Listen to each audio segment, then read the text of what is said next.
Olá pessoal, vamos na sequência agora dar continuidade ao nosso trabalho da concordância verbal. Nós vimos em nosso encontro anterior o foco especial da concordância verbal, envolvendo as vozes verbais, sobretudo a voz passiva, com a partícula passivadora, com o pronome passivador se. Agora, na sequência, nós vamos focar nos verbos impessoais.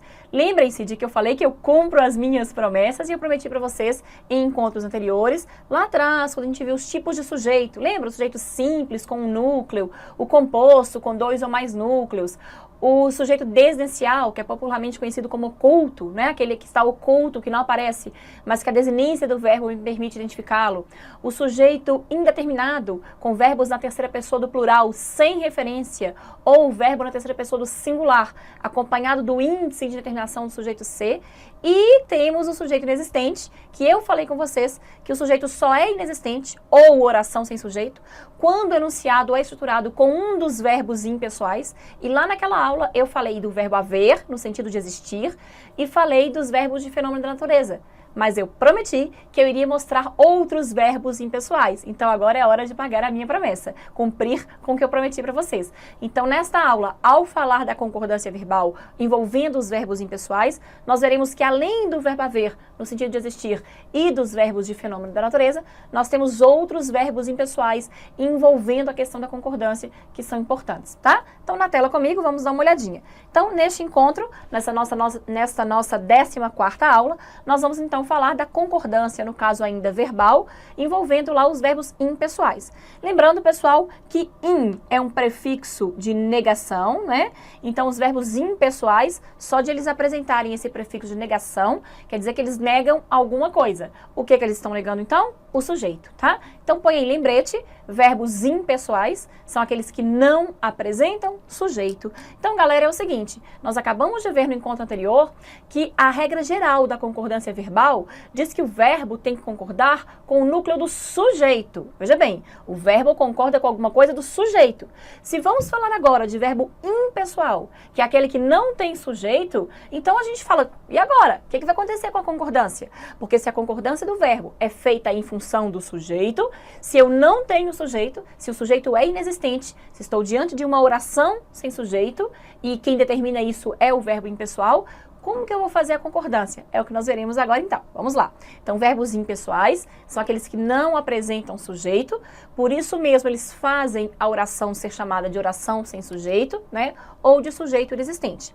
Aí nós temos que conhecer os verbos impessoais. Nós vamos separar aqui mais ou menos 5, porque eu disse mais ou menos, porque algumas gramáticas trazem outros também, mas pra gente, pra FUMARC, o que vai nos interessar é essa relação aqui, tá?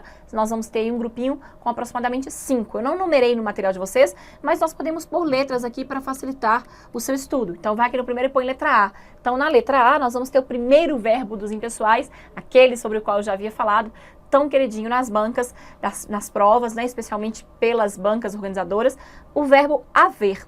Então, o verbo haver é um dos nossos verbos impessoais. Só que eu tenho que olhar sempre o contexto. Não é simplesmente entender que o verbo haver é impessoal. Eu tenho que analisar o contexto. Gente, o verbo haver, ele será impessoal, ele vai fazer com que a oração não tenha sujeito, se naquele contexto ele for sinônimo de um dos seguintes verbos: existir, acontecer, ocorrer, ou ainda se ele tiver a ideia de tempo passado, tá?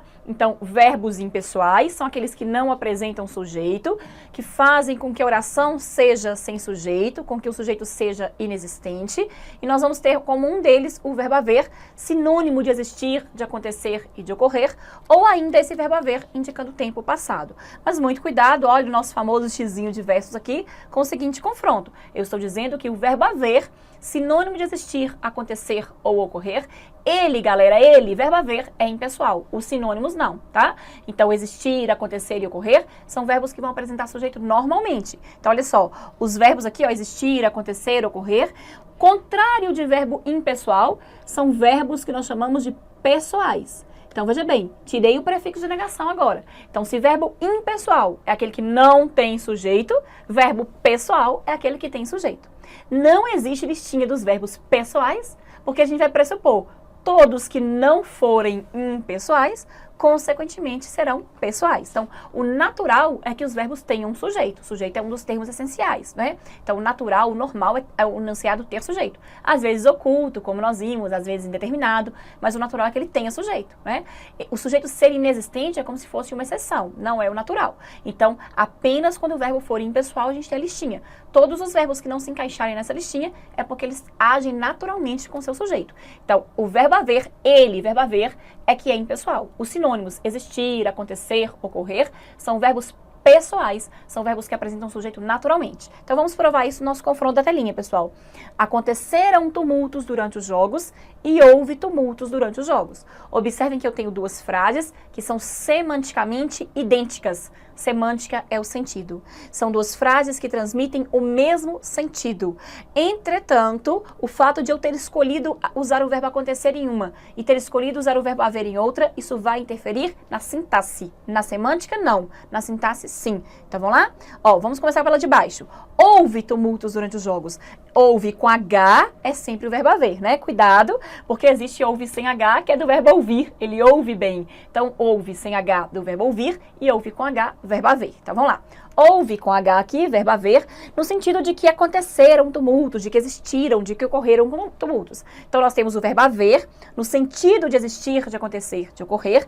Ele é, então, um verbo impessoal nesse contexto. E justamente por ser impessoal, ele não tem sujeito. Estamos diante, então, de uma oração sem sujeito. Tome nota aí junto comigo. Ou sujeito inexistente. Se o meu sujeito não vai existir aqui, pessoal, todo o meu enunciado vai ser o predicado, tá? Então, quando eu não consigo identificar um sujeito na frase, porque ele não existe, porque ele está oculto, porque ele está indeterminado, então geralmente a frase inteira é o predicado. Então, nesse enunciado, houve tumultos durante os jogos, tudo isso é o nosso predicado, uma vez que a oração é sem sujeito. Aí o meu verbo haver nesse contexto vai ser um VTD, um verbo transitivo direto. Houve. O que houve?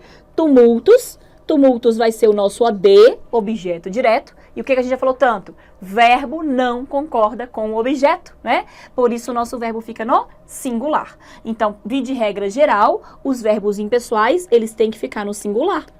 Já que o verbo tem que fazer concordância com o sujeito, e a minha oração aqui não tem sujeito, então o que vai acontecer? Eu não faço concordância. O verbo fica padronizado no singular, tá? Então, nós estamos diante aqui de duas situações básicas de concordância, em que a gente padroniza o verbo no singular. Ou quando ele é acompanhado do C, índice de indeterminação do sujeito, então fica na terceira pessoa do singular, ou então quando é um verbo impessoal, né? Eu não tenho sujeito para concordar, ele fica então na terceira pessoa do singular. E lá, o finalzinho da frase, durante os jogos, é uma circunstância de tempo, né? Quando que isso aconteceu? Durante os jogos é o adjunto adverbial de tempo. Então, a minha frase inteira foi o predicado. A gente já sabe que o predicado é um termo essencial, né? Ele pode receber outros termos dentro dele. Então, dentro do predicado, eu tenho um VTD, eu tenho um OD e eu tenho um adjunto adverbial de tempo. Tranquilo? Agora nós vamos confrontar lá em cima. Aconteceram tumultos durante os jogos. Agora vai mudar tudo, pessoal. Por quê? Porque agora eu não usei mais o verbo haver. Ele, verbo haver, é que é impessoal. Os sinônimos dele, não. Então, esse verbo acontecer, ele é um verbo pessoal, então ele vai ter sujeito normalmente. Aí, como que eu vou analisar? Eu faço a perguntinha quem para o sujeito. Esse é um macete para eu achar sujeito, né? Então, você fala, a professora viajou. Quem que viajou? A professora. Então, macete. Isso não é regra, não. Isso não vai resolver sempre, não. Mas, geralmente, a gente faz a perguntinha quem. A professora viajou. Quem viajou? A professora. Então, a professora é o sujeito. Então, aconteceram tumultos durante o jogo. Durante os jogos. Quem que aconteceram? Foram os tumultos. Então, nesse contexto, essa expressãozinha aqui, tumultos, vai representar pra gente o nosso sujeito. Professora, mas está no meio, não tem problema. A gente já falou bastante isso, que em análise sintática os termos podem passear na frase. O normal seria dizer, tumultos aconteceram durante os jogos, né? Essa seria a estrutura padrão. Mas a gente pode inverter a ordem sem nenhum problema, sem que os termos deixem de ter o papel que eles têm. Então, tumultos continua sendo o nosso sujeito, mesmo que ele foi parar lá no meio da frase. E o predicado, eu vou fazer uma brincadeira aqui, ó, que vai ser assim, ó, aí ele vai continuar lá. Predicado. Então, enquanto na frase de baixo, pessoal, a frase inteira era o nosso predicado, aqui em cima nós temos tumultos como sendo o nosso sujeito e aconteceram durante os jogos como sendo o nosso predicado. Que a frase normal seria tumultos aconteceram durante os jogos. Então, não tem problema em intercalar, né? Inter é entre, eu colocar um termo entre o outro. Então, na frase 1, quem é o sujeito? Tumultos. Quem é o predicado? Aconteceram durante os jogos. Mesmo que eu intercalei aí, não há problema. O verbo acontecer, então, teve o sujeito e, por isso mesmo, tem que fazer concordância com esse sujeito. Então, nós vamos puxar uma setinha de aconteceram para tumultos. Veja bem, tumultos é como se fossem eles, né? Eles aconteceram. Nós temos um termo que está na terceira pessoa do plural, por isso mesmo, nosso verbo aconteceram foi concordado aqui, né? Foi usado aqui a concordância dele, ele está concordando foi concordado, tá ótimo, mas enfim, né? Ele concordou, melhor dizendo, com o nosso sujeito. Então, aconteceram, esse plural é obrigatório. Se eu dissesse, pessoal, aconteceu tumultos, era um erro como nós vai, tá? Era uma falha na concordância. Então, os tumultos, eles não aconteceu, eles aconteceram. Então, o verbo foi pessoal, ele apresentou o sujeito, então ele estabeleceu concordância normalmente com o nosso sujeito. Durante os jogos, continua sendo adjunto adverbial de tempo ali normalmente. O que vai mudar aqui especial é que agora nós vamos ter um VI, um verbo intransitivo. Lembra que a gente viu lá atrás? VI, verbo intransitivo, aquele que não recebe objeto. Olha que loucura. Já que lá embaixo, tumultos, não podia ser o sujeito e aqui ele era o OD, aqui em cima vai mudar, tá? Então, uma dica é que é muito comum o sujeito e o objeto direto ficarem trocando de papéis em contextos em que a palavrinha deveria ser o sujeito, só não foi por causa do verbo haver, que é impessoal, então ela vira objeto direto. Ela cede esse papel aí para o objeto direto. Lá em cima, o papel do sujeito normalmente. Aconteceram tumultos durante os jogos, quer dizer que tumultos aconteceram durante os jogos. O meu verbo aconteceram, então, recebe apenas um adjunto adverbial, verbo que não recebe objeto, então um VI, um verbo intransitivo. Então, viram, pessoal, que duas frases semanticamente idênticas, o sentido das duas é o mesmo, não mudou a questão semântica, com a análise sintática quase toda diferente. Coincidiu ali só o adjunto adverbial, mas uma teve sujeito, a outra não teve. Uma ficou no plural porque tem que concordar com o sujeito, a outra teve que ficar no singular. Não posso falar que houveram tumultos, né? Cuidado com esse houveram nas provas. Uma teve VTD com a D, a outra teve VI, né? Então, tudo diferenciado ali, tá? Uma frase inteira foi predicada, a outra não. Então, cuidado que o verbo haver, ele é um grande vilão aí nas provas de concursos públicos, beleza? Agora vamos seguir e vamos ver uma coisa importante antes da gente passar para o outro verbo impessoal. Gente, se a gente tiver locução verbal, né? Você já sabe o que é locução verbal, que a gente falou bastante sobre isso. Os verbos impessoais nas locuções verbais, eles vão fazer uma coisa muito curiosa. Que coisa curiosa vai ser essa, pessoal? Eles vão transmitir a impessoalidade deles para o outro verbo. Eu brinco que esse negócio de ser impessoal é contagioso, é contaminoso, contamina. Olha o nosso primeiro exemplo.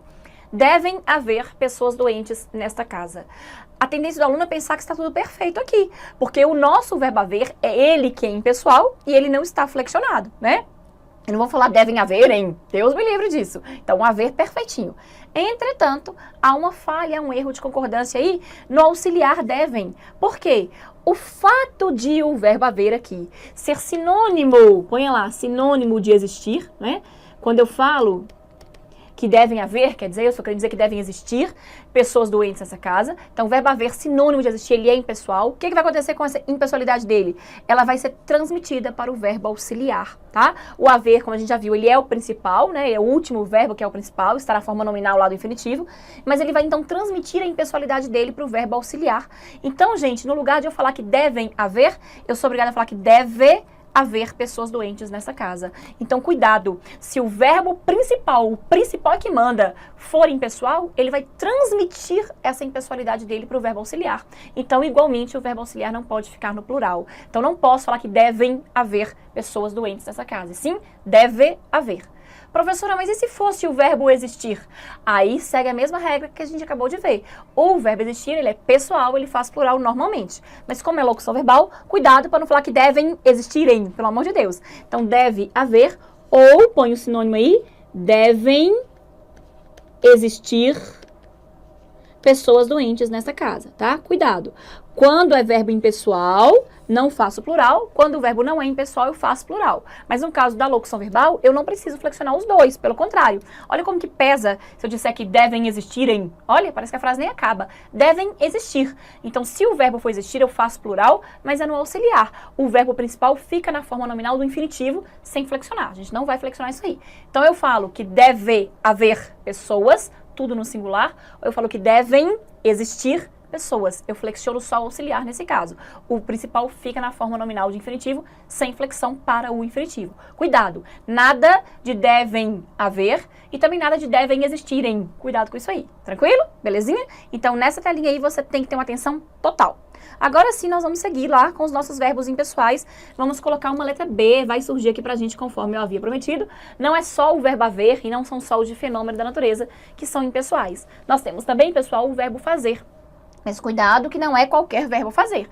Se eu falar que eles fizeram exercícios, nós temos o verbo fazer aqui indicando uma ação, temos nitidamente o sujeito eles e o verbo concordando com o sujeito, né? Então não posso achar verbo fazer em pessoal. Eu tenho que saber em que sentido, tudo é o contexto que ele vai ser impessoal. Então, o verbo fazer, ele é impessoal quando ele indica um tempo, seja um tempo passado, decorrido, seja um tempo meteorológico. O tempo meteorológico é de temperatura mesmo, de frio, de calor, mas para a prova da FUMARC, não precisa ficar preocupado. Isso é tempo passado ou isso é meteorológico? Não importa, importa que é tempo, tá?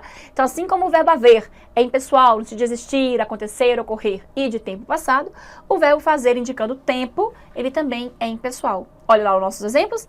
Faz 10 anos que nos conhecemos. Pessoal, faz 10 anos. Se você quiser, você pode até de propósito escrever, ó, fazem 10 anos e riscar.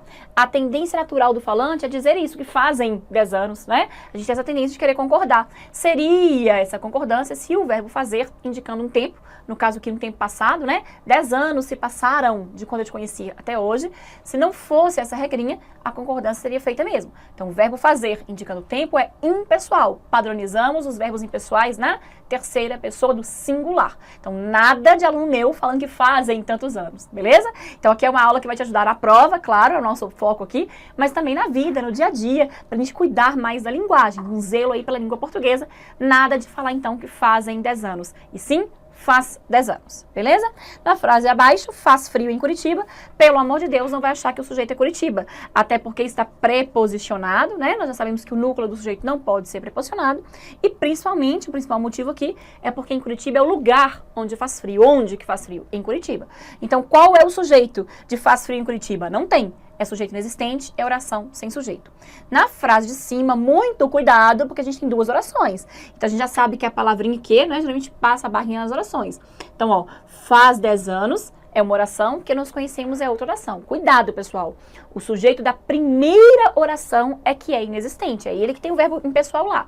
Cuidado com períodos compostos. Às vezes, eu tenho enunciado com duas orações e a prova diz assim: na segunda oração, não há sujeito. Pegadinha. Nesse caso, quem não tem sujeito é a primeira oração. A primeira oração que apresentou o verbo impessoal lá, que foi o verbo fazer. A segunda tem sujeito, olha só. Que nós nos conhecemos.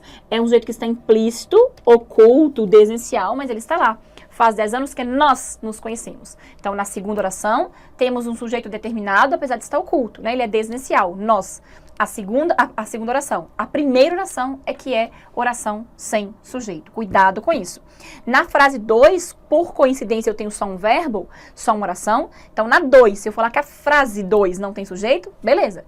Mas na 1, eu não posso falar que a frase não tem sujeito. Cuidado. Se falar que a frase não tem sujeito, dá uma olhadinha se ela não tem mais de uma oração. Que pode ser que só um pedaço dela que não tenha sujeito. Cuidado com períodos compostos, porque se eu tenho mais de uma oração, pode ser que a classificação do sujeito seja diferente. Às vezes vai coincidir, às vezes não, tá? Se eu falar, ele chegou e o pai ficou feliz. Então, o sujeito da primeira oração é simples, o da segunda oração também é simples. Ele na primeira, o pai na segunda. Como pode ser, ele chegou e foi dormir. O sujeito é o mesmo nas duas, né? Embora esteja implícito na segunda. Então, pode coincidir ou não. Cuidado com períodos compostos nessa questão aí do sujeito, tá bom? Bom, gente, agora nós vamos colocar uma letra C, tá? Letra C daquele que a gente já conhece são os verbos de fenômeno da natureza. Fenômenos da natureza, verbos como chover, nevar, trovejar, ventar, amanhecer e por aí vai. A novidade pra gente aqui está nessas palavrinhas que nós vamos destacar aqui, ó. Denotação e conotação, que a gente já viu em contos anteriores. Lembra? D de denotação, D de dicionário.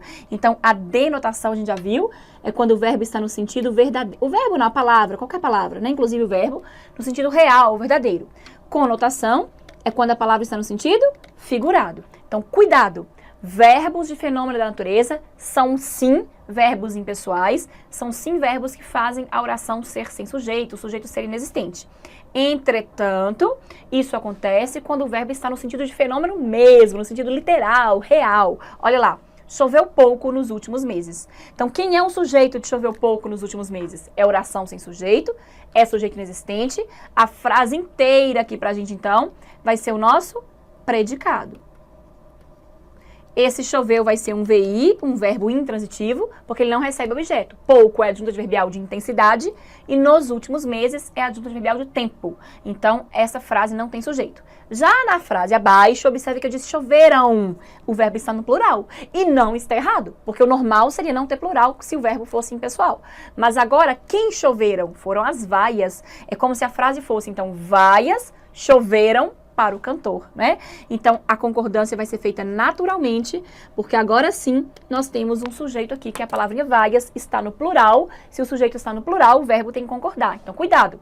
Verbos de fenômeno da natureza são verbos impessoais quando usados no sentido real, verdadeiro, denotativo, de fenômeno da natureza mesmo. Se eu usar no sentido figurado, né, no sentido conotativo, então aí eles passam a ser pessoais. Eles vão ter sujeitos e vão fazer a concordância com esse sujeito. Choveram vaias ou choveu vaia, choveu crítica, choveu elogio. Então pode ser tanto plural quanto singular, depende aí de quem seja o núcleo do nosso sujeito, belezinha? Então tomem bastante cuidado com isso.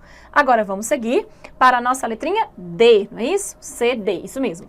Então, além do verbo haver, dos verbos de fenômeno e do verbo estar, do verbo fazer, aliás, agora sim, nós temos o verbo estar, também impessoal, não em qualquer sentido, né? Indicando tempo, seja um tempo meteorológico, a gente já viu, sendo parte do dia. Parte do dia são palavrinhas como cedo, tarde, mas não importa. O importante é que, mais uma vez, indicando tempo. Então, observem que vários verbos indicando tempo são impessoais. É o caso do verbo haver, do verbo fazer, do verbo estar. Então, vamos aos exemplos. Está cedo ainda. Então, quem é o sujeito de estar cedo ainda? Oração sem sujeito, sujeito inexistente, porque o nosso verbo, então, ele está indicando a ideia de tempo. Está frio nestas montanhas, então quem é o sujeito? Também oração sem sujeito. Nestas montanhas, apenas o nosso adjunto adverbial de lugar, né? Então, mais um caso aí de verbo indicando essa questão da oração ser sem sujeito, beleza? Agora, finalizando a nossa listinha, vamos para a nossa última letra. Então, nós temos 5 letrinhas aqui para representar os verbos impessoais. Agora, finalizando, o verbo ser, só que ele é perigoso. Então, é o seguinte, verbo impessoal, prefixo de negação, é aquele que não tem sujeito, ele nega o sujeito.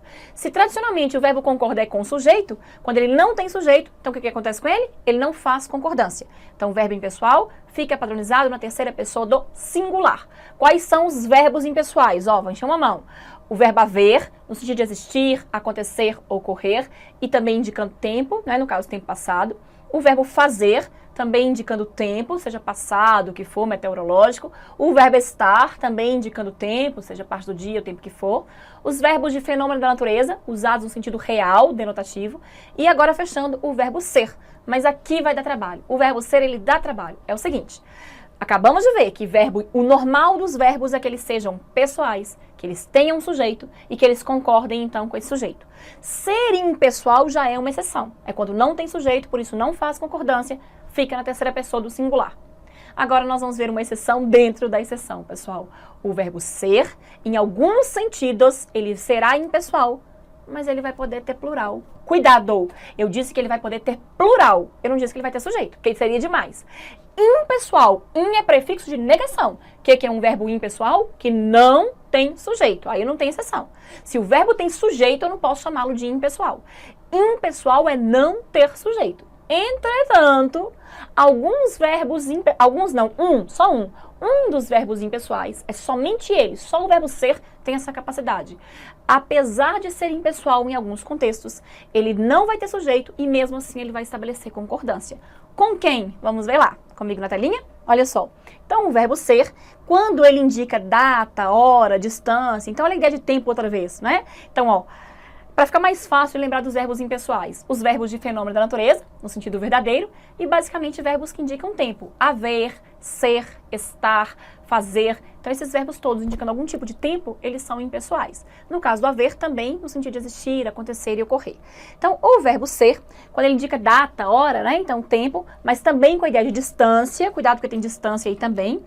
Ele vai ser impessoal, ele não vai ter sujeito, ele vai constituir uma oração sem sujeito, um sujeito inexistente, mas ele vai estabelecer concordância com o numeral ao qual se refere, ou ainda com substantivo subsequente. Subsequente, pessoal, substantivo que vem depois, tá? Olha que loucura, né? Loucura total isso daqui. Então, como diz Luciano Huck, loucura, loucura. Luciano Huck que, né, passou agora por um momento aí de susto total, mas deu tudo certo, ainda bem, para ele, para a família dele. Enfim, a gente nem conhece, né? A gente, que eu digo eu, não sei, talvez você conheça. Eu nem conheço, mas é claro que a gente não deixa de se sensibilizar com esse susto aí que uma família inteira passou, ainda mais com crianças no meio, com pessoas com, né, além da família, pessoas bem próximas que estão ali no dia a dia da família, no caso das babás das crianças, enfim, um susto enorme, fora, claro, os profissionais da aviação, mas de qualquer forma deu tudo certo, então a gente pode com toda a alegria citar o nome dele, né, desse artista aí que alegra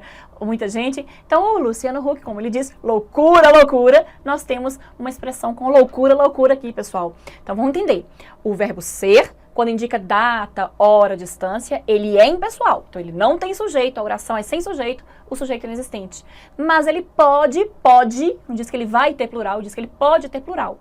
Quando que ele terá plural? Se o numeral que o acompanhar ou o substantivo que vier coladinho nele estiverem no plural. Vamos entender melhor? Olha só. Agora são 2 da tarde. Observe, nós temos o verbo ser, indicando o tempo, né, que é a hora, e ele vem acompanhado por uma expressão, olha lá a palavrinha duas. Duas é um numeral e é um numeral plural. Então, nós vamos puxar uma seta da palavrinha são para a palavrinha duas, que não é o sujeito, pelo amor de Deus, põe bem grande aí, ó. Essas 2 orações que estão aí na tela são orações sem sujeito. Nas 2, o sujeito é inexistente, porque nós temos o verbo ser, indicando data, indicando hora, indicando tempo, o que for. No caso aqui pra gente, indicando a hora. O que acontece é que ele vai concordar com o numeral, e 2 é um numeralzinho plural, tá? Pessoal, tome nota. 0, 1, esses numerais todos são singulares. De 2 em diante é que é plural. Então, 2 são, 10 são, 100 são, 1 é. 1 é, 0 é. Então, pelo amor de Deus, aluno meu não vai falar assim, ó, o carro é 0 quilômetros. Como 0 quilômetros? Se é 0, 0 quilômetro. Cuidado, 0 é um numeral singular. 1 é um numeral singular. Meio é um numeral singular, pois meio é menos do que 1, é metade, né? Então, de 2 em diante é que são numerais plurais. Então, o carro rodou 0 quilômetro, o carro rodou 1 quilômetro, o carro rodou meio quilômetro. Agora, o carro rodou 10 quilômetros, 1000 quilômetros, 100 quilômetros e por aí vai. Então, de 2 em diante são numerais plurais. 0, 1, meio são numerais singulares. Cuidado com isso. Então, o verbo ser faz a concordância com o numeral. Olha lá, 2. 2 é um numeral plural. Por isso que eu não posso falar que agora é 2 da tarde. Pelo amor de Deus, aluno meu não vai falar que é 2 horas, tá? São 2 horas. A oração não tem sujeito, mas a concordância tem que ser feita com o numeral. Então, nada de falar que é 2 horas, e sim que são 2 horas. Cuidado com isso aí, tranquilo? Agora, na sequência, observe, é meio-dia. Então, nada de falar também que são meio-dia. Puxa uma setinha de para meio. O verbo ser concorda com o numeral. Gente, o dia tem 24 horas. Quando se passa a metade do dia, metade de 24 são 12, né? Então, por ter se passado a metade do dia, a gente fala meio-dia. Então, meio é metade. Metade é menos do que 1. Não passou um dia inteiro, passou só metade dele. Então, não são meio-dia. É meio-dia. Cuidado. Numeral singular. Põe lá meio, numeral singular. Escreve isso bem grande. Agora, observe também que eu vou aproveitar o embalo aqui para adiantar um pouquinho da concordância nominal. Observe que a setinha do vai para meio. Então, o verbo está no singular, porque ele está concordando com o numeral que é singular. Observe que meio é um numeral que está no masculino, puxa uma setinha para dia. Porque aqui passou-se a metade do dia, e dia é palavra masculina, o dia. Por isso que eu falei meio. Só que lá na frente, observe que eu disse meia. Então, você vai pôr entre parênteses, implícita, a palavrinha hora. Meia hora. Então, pelo amor de Deus, aluno meu não vai falar são meio-dia, mas também não vai falar meio-dia e meio. O dia que passou a metade, por isso meio-dia. Já foi feita a concordância aqui. Agora, a hora tem 60 minutos, passaram-se 30, então foi a metade da hora. Então, agora a concordância está com a palavrinha hora, apesar de ela estar implícita. Então, é meio-dia e meia. Vai pra lógica, gente, ó. 1h30, 2h30, 10h30, 11h30, meia-noite e meia, meio-dia e meia, porque agora é meia hora. Aqui já é concordância nominal. O numeral concorda com o substantivo. Um menino, uma menina. né? Então, o numeral concordando lá com duas meninas. O numeral concorda com o substantivo. Então, o verbo ser indicando hora, data, tempo, ele concorda com o numeral. E o numeral, por sua vez, põe aí, o numeral concorda com o substantivo. O numeral concorda com o substantivo. Por isso que eu falo meio-dia, porque dia é um substantivo masculino. Mas meia hora, tá implícita a palavrinha hora, que é uma palavra feminina. Então, é meio-dia e meia. Uma pessoa que fala que são meio-dia e meio, cometeu duas falhas graves de concordância, uma verbal e uma nominal, na mesma frase, né? Então, toma muito cuidado com essa questão daí. Meio-dia e meia, mesmo que a palavrinha hora esteja implícita. Agora, você vai ver, pra gente fechar essa aula, que eu falei também do substantivo, né? Então, eu nem coloquei aqui no nosso material, pessoal, mas acrescente aí, põe aí, ó, cuidado, perigo, põe aí. Hoje são 27 de maio. Está certa essa concordância? Certíssima.